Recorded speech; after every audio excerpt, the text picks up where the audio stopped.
দুটি মুমিন দলের মধ্যে যখন কোনো বিবাদ তৈরি হয় তখন সেই বিবাদ মীমাংসার জন্য আল্লাহ পাক যে মূলনীতি বলেছেন সেটা হলো, লক্ষ্য করেন, এটা সকল ক্ষেত্রে কার্যকর। দুইটা মুমিন পরিবার, দুইটা মুমিন সোসাইটি, যে কোনো দুইটা মুমিন দলের মধ্যে যখন কোনো একটা বিষয় নিয়ে বিভেদ দেখা দিবে তখন তৃতীয় পক্ষের কাজ কি? ফাসলিহু বাইনাহুমা। তৃতীয় পক্ষের কাজ হলো দুই পক্ষের মধ্যে তোমরা মীমাংসা করে দাও। এখন যদি এমন হয় যে উপর অন্যায়ভাবে চাপ প্রয়োগ করতে থাকে তখন তৃতীয় পক্ষের কাজ হলো, আল্লাহর কোরআন বলেছে যে তখন তোমরা আর নিরপেক্ষ থাকবা না, তখন তোমরা একযোগে যারা বাড়াবাড়ি করতেছে সবাই মিলে ওদেরকে ধরবা। এখানে আর কোনো কেউ নিরপেক্ষ থাকবে না। তখন আগে দ্বন্দ্ব ছিল দুইজনের, 10 জন মিলে গেছে দুইজনের মধ্যে মীমাংসা করতে। এখন যার কারণে মীমাংসা বাধাগ্রস্ত হবে 10 জন তার বিপক্ষে অংশ নিবে।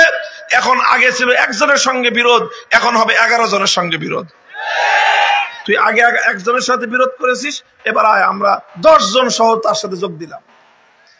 এই মূলনীতির আলোকে যখন তারা এই বিষয়টাকে এভাবেই অমানবিক ভাবে আমাদেরকে শূন্য হাতে ফিরিয়ে দিল, তখন আমরা আমাদের দায়িত্বের জায়গা থেকে, আমার অঙ্গীকারের প্রেক্ষিতে তখন বললাম যে ঠিক আছে, তোমরা যেহেতু গায়ের জোরে দখল করতে চাও, আমরাও বললাম যে ইজতেমার মাঠে যেহেতু আমরা সিদ্ধান্তের আলোকে আছি, আমরা থাকবো।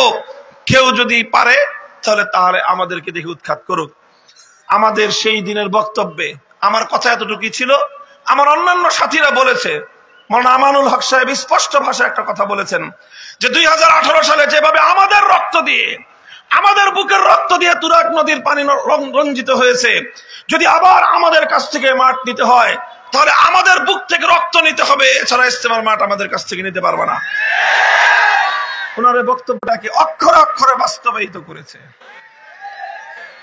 আমি ভেবে কুল পাই না, এত নৃশংসতা নিয়ে, এত বর্বরতা নিয়ে, এত ভয়াবহ জিঘাংসা নিয়ে কিভাবে তারা দাওয়াত এবং তাবলীগের মধ্যে একটা কাজ করে।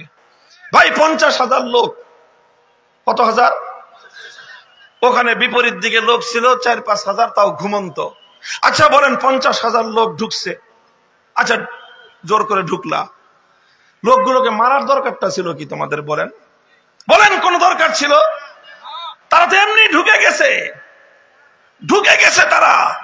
এই 5,000 লোক অধিকাংশই তারা এই অবস্থা দেখে কতটা বর্বরতা, কতটা নির্মমতা তারা প্রদর্শন করেছে। এই দৃশ্য দেখার পর এখন মনের মধ্যে বিশ্বাস জন্মেছে আমার যে আসলে এরা নিজেদের এজেন্ডায় কাজ করতেছে না, অন্য কোন শক্তি যারা বাংলাদেশ এবং ইসলামকে বিপন্ন করতে চায় তারা এদের সাথে যুক্ত হয়ে অথবা এদেরকে দিয়ে তারা দেশ এবং ইসলামের বিরুদ্ধে একটা যুদ্ধ চাপায়া দিতে চাচ্ছে। আমি জানি না যে এরা বুঝে এই কাজ করতেছে কিনা, না হলে কোন বিবেকবান মানুষ সংসদ এবং বর্বর কাজ এটা করার তো কোনোই দরকার ছিল না। তোমরা টঙ্গীর মাঠ দখল করবা, বুঝলাম এটা নিয়ে বিতর্ক আছে, তো মাঠ তো দখল হয়েই গেছে। তোমরা যখন 50,000 লোক নিয়ে এভাবে জোরপূর্বক ঢুকলা, আইন অমান্য করছো, রীতি ভঙ্গ করছো, সেটা ভিন্ন বিচার হইতো, সালিশ হইতো। মানুষগুলোকে মারলা কেন বলো? কোন কারণে মারলা? এই লোকগুলোকে হত্যা করার পিছনে তোমাদের পরকালীন কি লাভ ছিল? আপনারা নিকটবর্তী অধিবাসী, এই বিষয়গুলো আপনাদের হয়তো অনেকের মধ্যে কনফিউশন থেকে থাকতে পারে, তবে এখনো আমি ওই কথাই বলতেছি, ফাইম বাগাত ইহদাহুমা আলাল উখরা ফাকাতিলুল্লাতী তাবগী হাত্তা তাফিয়া ইলা আমরিল্লাহ। যদি এক পক্ষ বাড়াবাড়ি করে তাহলে তাদের বিরুদ্ধে সকলে মিলে ঐক্যবদ্ধ প্রতিরোধ গড়ে তুলো। সকলের বাধার মুখে ফাইন ফাত, সকলের বাধার মুখে যদি তারা আবার সঠিক পথে ফিরে আসতে চায় তাহলে তাদের জন্য দুয়ার খোলা আছে, তাদের জন্য দুয়ার খোলা আছে। শুধুমাত্র যারা হত্যাকাণ্ডের সঙ্গে জড়িত তাদের বিচার হতে হবে, যারা প্রত্যক্ষভাবে দিয়ে যারা এই হত্যাকাণ্ড সংগঠিত করেছে তাদের বিচার যদি না করা হয় 2000, তাহলে এটা একটা ভয়াবহ পরিণাম দেশের উপর, জাতির উপর, মানুষের উপর চেপে আসতে পারে।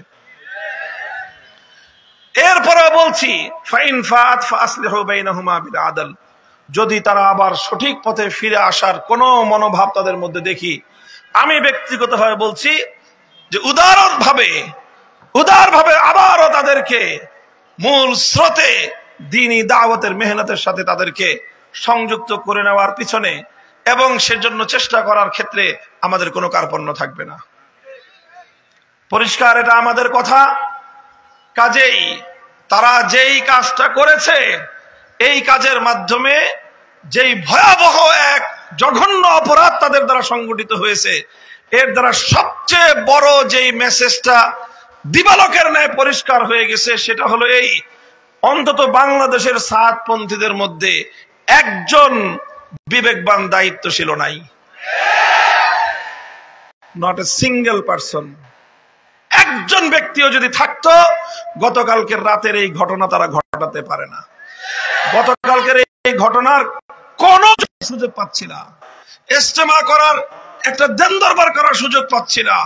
গতকালকের এই ঘটনার পর জোট তো দূরের কথা, ইজতেমা তো দূরের কথা, এখন তোমাদের বিরুদ্ধে এই 4 হত্যা সহ আমাদের যে সকল নিরপরাধ ভাইদেরকে তোমরা নির্মম ভাবে আহত করেছো, 2018 সালে আমার 5000 সন্তানদেরকে নির্মম ভাবে তোমরা ক্ষতবিক্ষত করেছো, প্রতিটি ফোঁটা রক্তের জন্য জবাবদিহিতার কাঠগড়ায় তোমাদেরকে দাঁড়াতে হবে।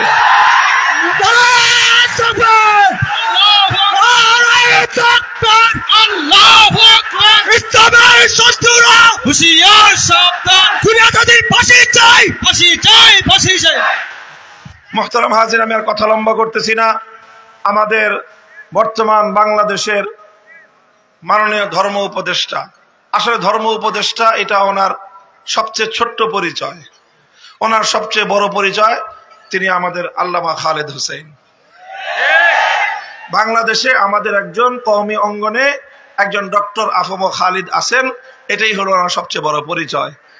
তিনি বাংলাদেশের একজন স্বনামখ্যাত মুহাদ্দিস, তিনি বাংলাদেশের একজন প্রথিতযশা লেখক এবং গবেষক।